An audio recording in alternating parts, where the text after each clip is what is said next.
Matapos sa mga umuugong usapin sa posibleng pag-aresto kay dating Pangulong Rodrigo Duterte, nabulaga ang kampo ng dating Pangulo nang arestuhin siya ngayong araw, Marso 11, pagkalapag ng kanyang eroplano mula Hong Kong sa NAIA Terminal 3. Ang buong detalye ko kwento sa atin ni Jason Gusileta.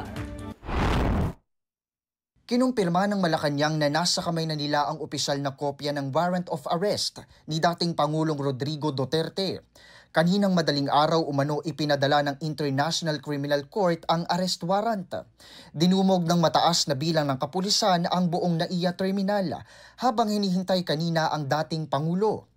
Present din sa paliparan at naghihintay upang manundo si Senator Bongo kasamang umano'y physical therapist ni Digong.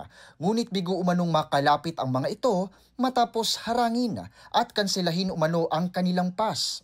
Walang kaalam-alam umano ang kanilang kampo na maaaresto ngayong araw si dating Pangulong Duterte.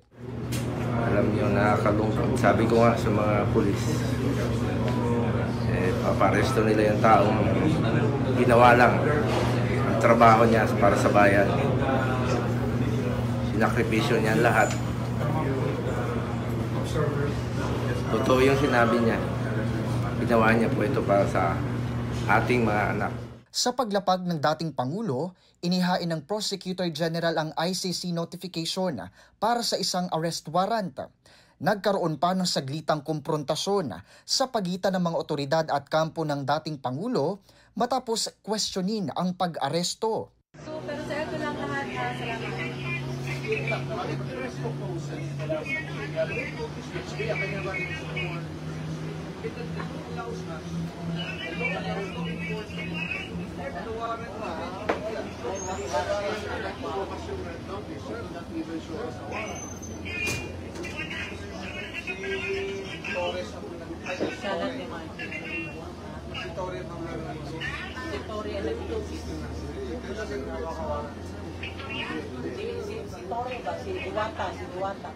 Bago pa ito, uminit din ang ulo ng dating Pangulo bago pa ang pagbaba ng kanyang eroplano.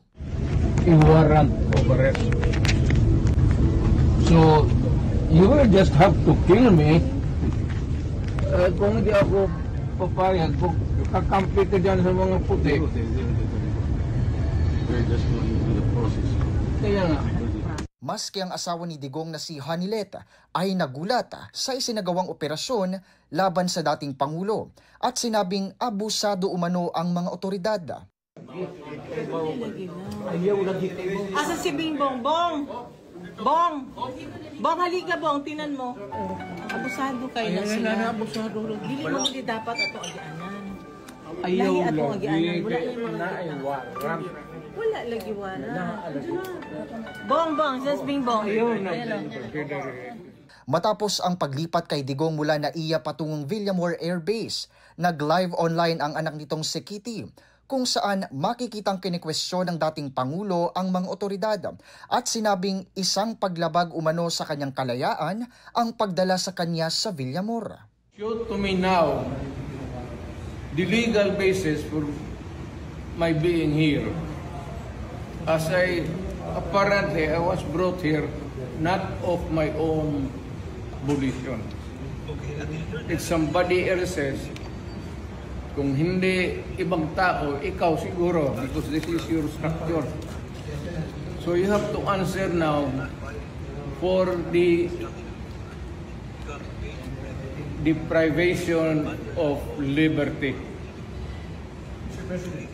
Jason Gusilatar para sa Kwentong Politiko.